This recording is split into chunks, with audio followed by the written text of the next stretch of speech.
When I moved into the old Victorian house on Elm Street, I didn't expect much. I'd bought it for a good price. Too good, if I'm honest. And figured the creaky floors and dusty corners were just the price of an old home with character. But there was one thing that stood out immediately. The mirror.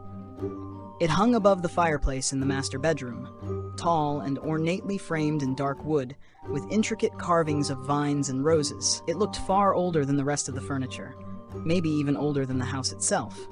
I tried to move it once, but it was far too heavy, almost as if it didn't want to leave. The first time it happened, I thought I was just tired. I had just finished unpacking boxes and was getting ready for bed. As I passed by the mirror, I glanced at my reflection and paused. It looked like me. Same face, same eyes. But something was off. The reflection didn't match my movements. I turned my head to the left. The reflection smiled. I blinked. She waved. I stepped back, heart pounding. But then the reflection copied me, as if nothing had happened. I laughed nervously. Lack of sleep, I told myself. New house jitters. Nothing to worry about. But the next night, it happened again. This time, I was brushing my hair. I caught her in the mirror, wearing a dress I didn't own, standing in a room that wasn't mine. The walls behind her were a soft lilac, and sunlight poured through windows with lace curtains.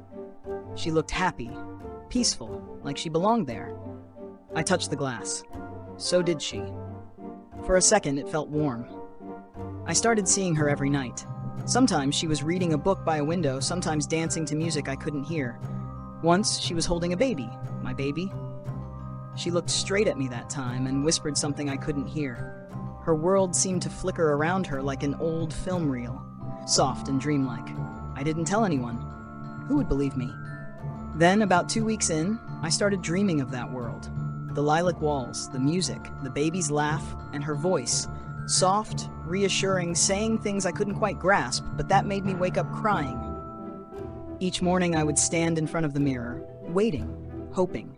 One night, I brought a notepad and started writing down everything I saw. Her name was Lily. I don't know how I knew. It was never spoken, but I knew. She was married. His name was Thomas. She had 2 children. She loved to paint.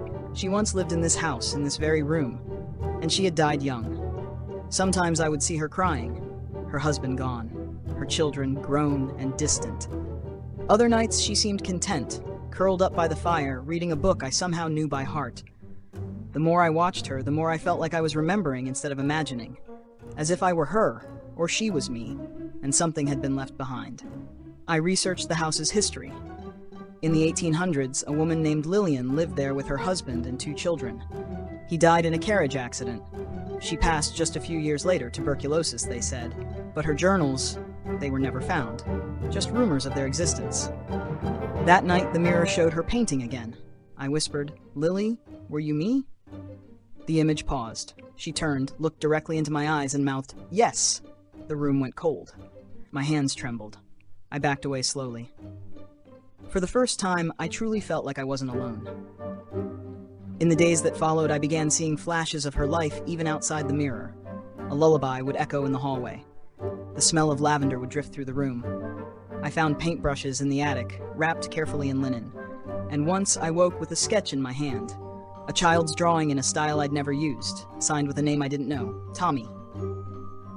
The dreams grew more vivid. I was Lily. I could feel her grief, her joy, her love. I remembered the sound of her children's laughter, the way her husband held her hands. And I remembered dying, alone, staring into that same mirror, whispering goodbye.